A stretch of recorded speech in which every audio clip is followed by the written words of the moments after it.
Tiken Jaffa Kolu sur Radio Clédou 101.2.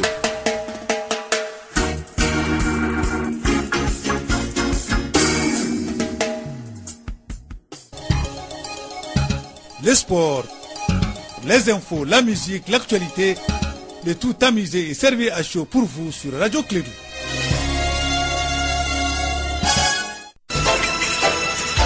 Radio Clédou, le journal avec Sotelma Malitaire.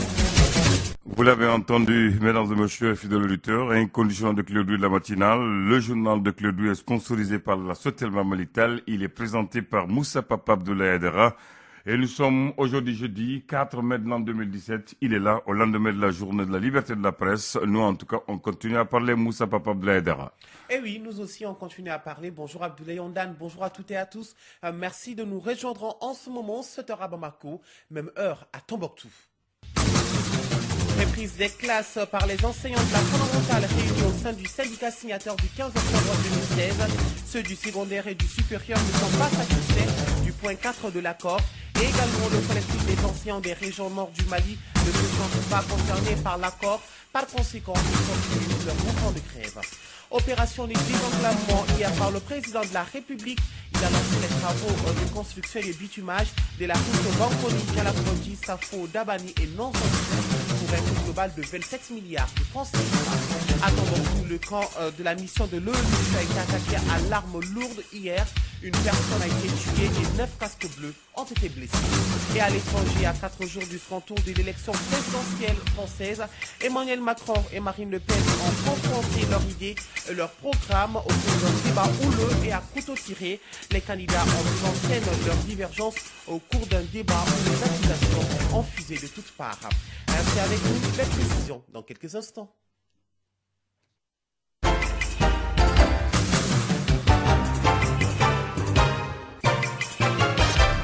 Bienvenue à tous dans cette édition. Le syndicat ou les syndicats signataires du 15 octobre 2016 ont levé leur mot d'ordre de grève. Un accord a été trouvé entre les syndicats et le gouvernement malien. L'État s'engage à donner un statut et une grille aux enseignants. Un projet de loi avec un indice financier de plus de 5 milliards de francs CFA sera déposé donc à l'Assemblée nationale lors de la session ordinaire d'octobre 2017. Les détails avec le professeur Tchemokondao, porte-parole des syndicats des enseignants. Quand vous prenez les points 1, 2 et 3, alors relatifs au statut autonome de l'enseignant, à l'harmonisation des salaires des enseignants maliens avec les salaires de la sous-région, à l'augmentation de l'indemnité spéciale de responsabilité pour les enseignants des catégories A, B et C, il sera adopté un statut et une grille indiciaire annexée pour le personnel de l'éducation préscolaire et spéciale et des enseignements fondamentaux et secondaires. Maintenant, le point 4, la régularisation de la situation administrative et financière des sortants de l'ENSUP nouvelle formule, au même titre que ceux de l'ENI et de l'Hyper-IFRA. Nous avons eu des ennuis, mais vraiment le gouvernement s'engage à régulariser la situation des sortants de l'ENSUP. Cette régularisation concernera les diplômés de 2013 et de 2014 qui ont intégré les fonctions publiques de l'État et des collectivités territoriales. Une commission sera mise en place à cet effet. Le palier d'intégration des diplômés de l'ENSUP sera défini en fonction de la nouvelle grille. Le point 5, la conformité de la relecture de l'arrêté 3282 du 11 août 2011 avec les recommandations de la lettre de protestation des différents syndicats. Le gouvernement s'engage à consulter la partie syndicale sur le projet d'arrêté avant sa signature. Voilà quelques points dont la satisfaction, en tout cas, a motivé la levée du mot d'ordre. Voilà, le professeur Tchemokonda, au porte-parole des syndicats signataires du 15 octobre 2016. Il s'exprimait au micro d'André Traoré. À Ségou, le collectif des syndicats signataires du 15 octobre 2016 a tenu une assemblée générale afin d'expliquer aux militants de Ségou les accords conclus avec la partie gouvernementale. Une réunion suivie par Douba Dombele. Le camarade Amadou Koulibaly, dans un exposé de 45 minutes, a expliqué aux militants du collectif des 6 syndicats signataires le processus de négociation avec le gouvernement du Mali. Cette fois-ci, on n'a pas négocié avec les conseils techniques ni les directeurs nationaux, c'était avec les ministres. Le 28, l'État nous avait fait 2 propositions. Donc nous avons dit à l'État, nous avons compris vos 2 propositions, mais le problème c'est quoi? On a dit on n'accepte aucun des 2 propositions. Et quand on est allé, on a dit l'accord du 8 janvier 2017, un statut autonome aux enseignants avec une grille annexée pour les enseignants. La signature de ce protocole d'accord est une victoire pour le syndicat. Camarade secrétaire général Amadou Koulibaly. L'État veut harmoniser toutes les primes et indemnités de tous les travailleurs. Pourquoi nous avons accepté? Parce que dans un premier temps, nous aurons une augmentation sur les autres travailleurs par rapport à l'indice. Deuxièmement, au moment où l'État va faire l'harmonisation des primes et indemnités, qui sera ajoutée à l'indice, parce que l'intéressé va sentir ça maintenant à la retraite, ce n'est pas un deuxième gain par rapport aux autres travailleurs. Donc voilà l'esprit qui nous a animés à accepter cela. Démarré dans les environs de 15 heures, c'est finalement à 18 heures que cette assemblée générale d'information a pris fin avec les questions-réponses. Des questions-réponses qui ont aussi permis aux militants de Ségou de savoir que les jours d'observation des mots d'ordre de grève ne seront pas prélevés sur les salaires. De Ségou, Douba Dambélé pour la radio Clédou.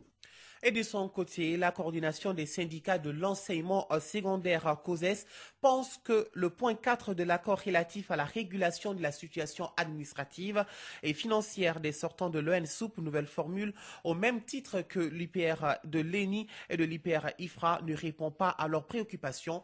Écoutons Adama Konaté, le secrétaire général de la COSES. En 2015, nous avons vu que l'ENSoup c'est 5 ans, l'ENI c'est 5 ans et l'IPR c'est 5 ans. Et tous ils bénéficient, n'est-ce pas, des avantages, n'est-ce pas, liés à ça, mais l'ENSoup ne bénéficie pas. Donc c'est pourquoi nous avons demandé ça. Et donc quand nous avons demandé, nous avons eu un accord avec le gouvernement sur ce point. Et les syndicats fiataires, voyant que le point, ça n'avait pas trop bougé, ils ont pris ça dans leur, mis ça dans leur point de revendication. Mais malheureusement aujourd'hui, le résultat que nous avons vu, nous sommes désolés, n'est-ce pas, de dire que ça ne répond pas à la vision de la COSES. Pourquoi? Parce que c'est toute la nouvelle formule qui doit être prise en compte. Pas seulement 2013 et 2014. Parce que à ce niveau, l'année dernière, quand nous voyons ceux qui sont sortis, n'est-ce pas, de l'ENSoup nouvelle formule, ils ont été recrutés, les nouvelles recrues, on les a alignés avec l'indice 3.3 directement. Et ils dépassent directement en salaire ceux qui ont été recrutés pendant plus de 5 ans. Donc c'est un véritable problème. Donc nous déplorons cette situation. Voilà pourquoi aujourd'hui la COSES n'est pas du tout d'accord, n'est-ce pas, avec ce point. Pas les autres points, puisque nous ne sommes pas habilités, n'est-ce pas, à juger ça. Mais ce point qui est déjà un accord entre nous et le gouvernement, nous ne sommes pas du tout d'accord avec ça. Adama Konaté, le secrétaire général de l'enseignement secondaire. La fin du mouvement de grève de la synergie des syndicats signataires du 15 octobre 2016 ne concerne pas également le collectif des enseignants des régions nord du Mali. Ce collectif, qui est en grève depuis le 6 février 2017, pense qu'aucune de ses revendications n'ont été prises en compte. Par conséquent, les enseignants des régions de Tombouctou et Gao poursuivent leur grève illimitée. Là-dessus, écoutons leur porte-parole, Aguissa Ag Mohamed. Vous êtes sans savoir qu'au nord, il y a quand même l'insécurité. Et de ce fait, nous avons estimé qu'il serait souhaitable que l'État encourage pas les citoyens maliens qui veulent servir, n'est-ce pas, dans ces conditions difficiles-là à travers une prime de zone. Cela ne ressortait pas dans la plateforme des syndicats nationaux. Deuxième particularité, nous avons été victimes de l'occupation en 2012 et cette période sombre-là, n'est-ce pas, nous a causé beaucoup de préjudices au niveau des biens. Les enseignants ont perdu beaucoup de leurs biens. Dans certains cas, malheureusement, ils ont perdu leur vie. Il était quand même normal de faire l'état dédié qui a perdu quoi, donc d'indemniser, n'est-ce pas, les victimes. Pour cela, nous avons demandé à l'État, notre employeur, n'est-ce pas, d'indemniser toutes les victimes de la crise de 2012. Ce point aussi n'a jamais fait l'objet, n'est-ce pas, d'un point de revendication au niveau national, au niveau des syndicats nationaux. Mais est-ce qu'aujourd'hui, vous pouvez continuer sans les syndicats sur le plan national? Mais nous avons commencé sans eux. C'est ce que je vous ai dit, nous avons commencé sans eux. Ils nous ont retrouvés, n'est-ce pas, ils nous ont trouvé un cours de chemin. Aujourd'hui, si ils s'entendent avec les autorités, n'est-ce pas, pour mettre fin à leur libre, on n'est pas opposé à eux. Mais nous, vraiment, ça ne change pas notre détermination. Il faut quand même qu'on arrête de traiter les Maliens différemment dans ce pays-là. Nous sommes prêts à dire, si on n'a pas les mêmes droits que les autres Maliens, aussi qu'on nous le dise, là on arrête de nous dire que nous sommes Maliens, que le Mali est indivisible alors que les Maliens sont traités différemment. Aguissa Ag Mohamed, le porte-parole du collectif des enseignants des régions nord du Mali, joint par Kassim Traoré. 7h09 à Goundam, à Tombouctou.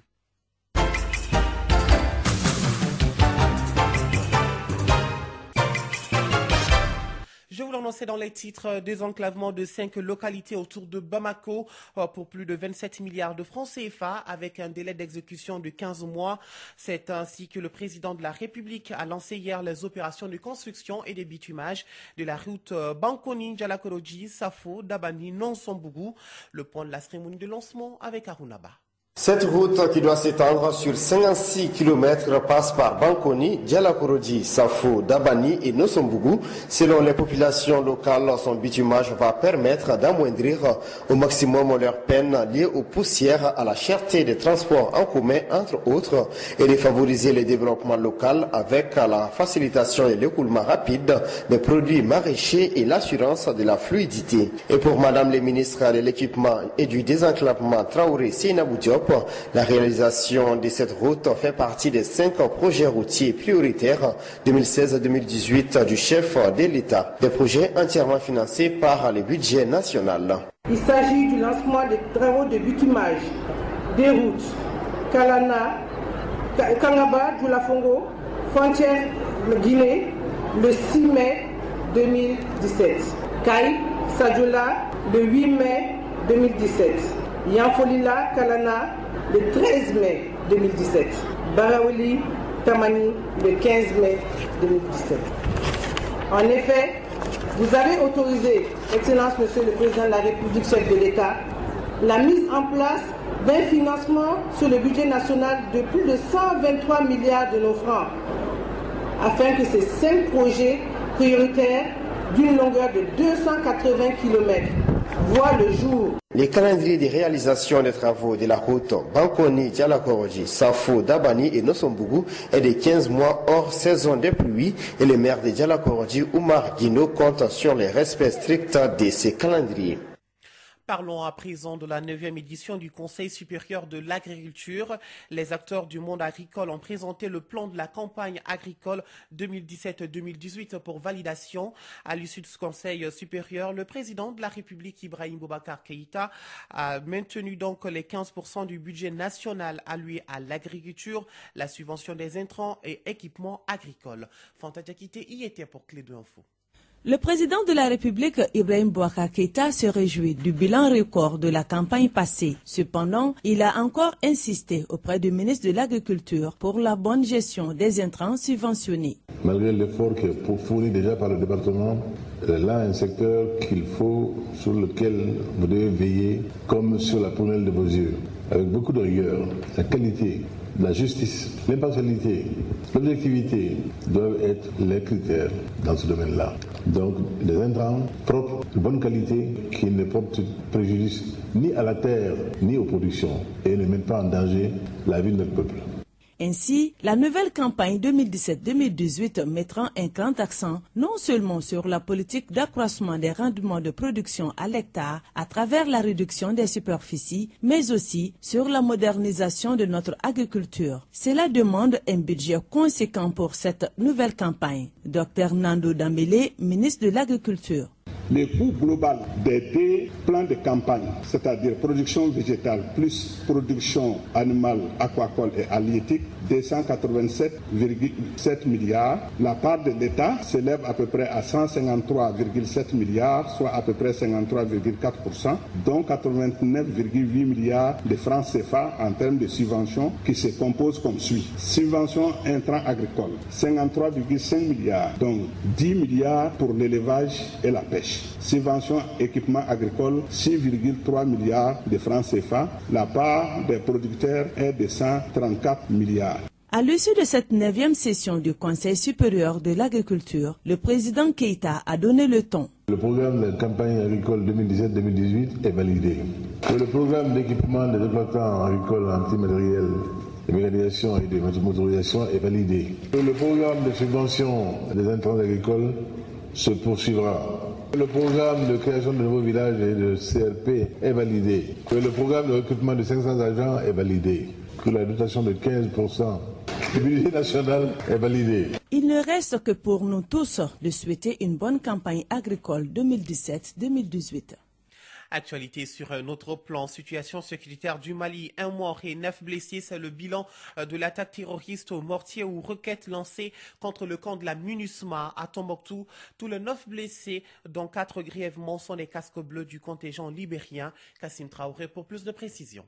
En une semaine, la nouvelle alliance que dirige Iyad Agali a fait 2 frappes. L'embuscade sur la route de Nampala a fait 9 morts. Et hier, c'était le tour du camp de la MINUSMA à Tombouctou. C'est le super camp de la MINUSMA bâti sur une superficie de 52 hectares, situé à 4 km du centre-ville de Tombouctou, qui a fait l'objet d'une attaque terroriste. Et pourtant, les usagers de ces camps ont passé une matinée paisible et ne doutaient de rien. C'est vers 13h15 que des terroristes ont lancé des mortiers ou roquettes contre le plus grand camp de la MINUSMA à Tombouctou. C'est par de grosses détonations que les habitants de la périphérie ont senti le choc.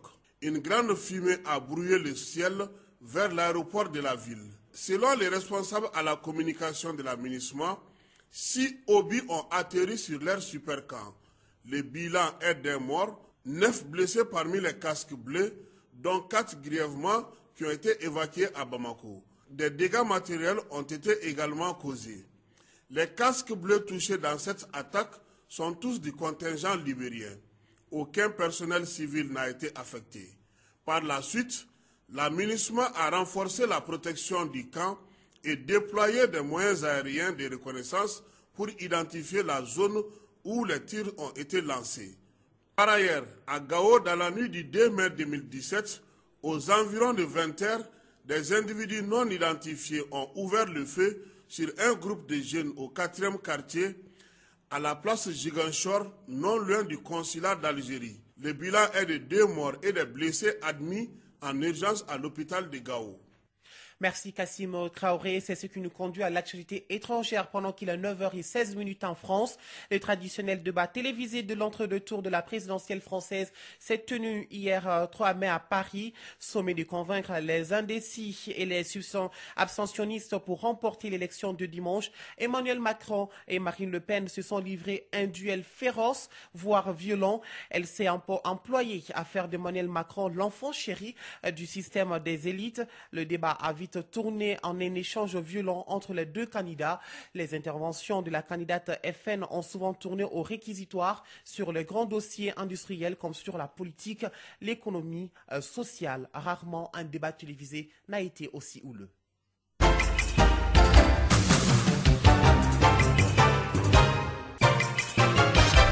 Nous terminons cette édition en beauté. Miss Bamako s'est tenue au Ciné Babemba. Cette activité, qui est à sa 3e édition, est une initiative de Bintili Communication en partenariat avec Bossier Events. L'idée est de mettre en relief la beauté africaine en général et malienne en particulier, et surtout de montrer que la femme n'est pas seulement la beauté physique, mais l'intelligence, nous dit Dadon Nomoko. Après 3 mois de travail acharné pour préparer les filles, nous voilà à la 3e édition de Miss Bamako qui s'est tenue ce week-end au Ciné Babemba. Organisé par Bintili Communication en partenariat avec Bossi Event, ce concours vise à promouvoir la beauté et les talents de la femme malienne. Birama Kournare, manager de Bintili Communication et co-organisateur du concours Miss Bamako. Bon, je pense que ça a été une belle soirée et les préparations ont commencé depuis le mois de janvier dernier avec le premier casting. Nous avons retenu 12 finalistes et qui pendant 3 mois ont dû apprendre des chorégraphies. Mais plus important que tout ça, on a travaillé sur leur culture générale. On a parlé de la ville de Bamako et ça c'était très important pour nous.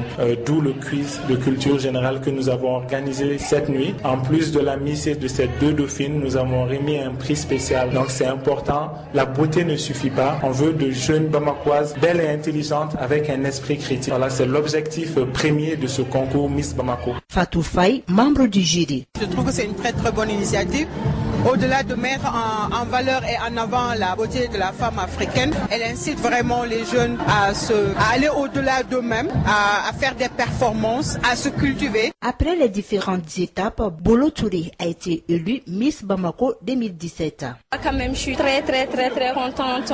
Toutes les filles devraient être félicitées, mais comme je suis la plus chanceuse, donc j'ai mérité la couronne. Depuis le premier jour, je pense que j'ai tout d'une Miss, j'ai la taille, le teint, je suis naturel, quoi. À noter que cette édition de Miss Bamako, c'est pour préparer les filles à affronter le concours national de Miss ORTM. Félicitations donc à la lauréate. Place à présent à l'actualité météorologique. Le ciel sera peu nuageux à nuageux sur l'ensemble du pays.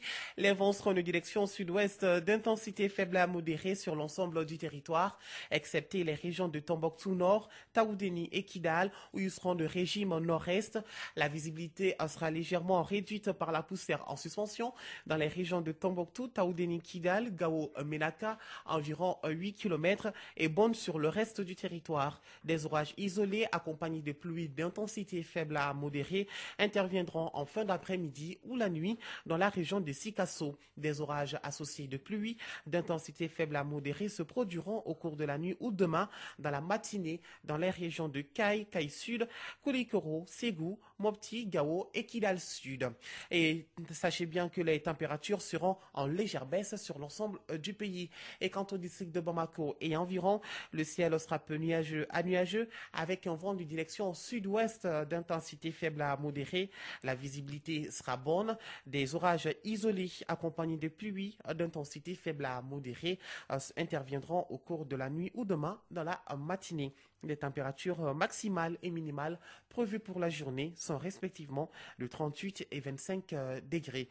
Le soleil s'est levé ce matin à 6h08 et il se couchera à 18h50.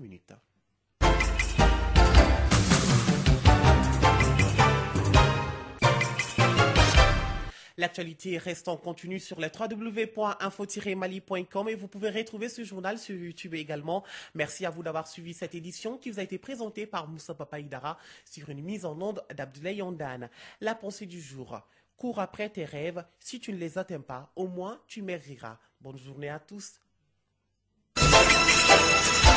Radio Kédou, le journal avec Sotelma Malitel.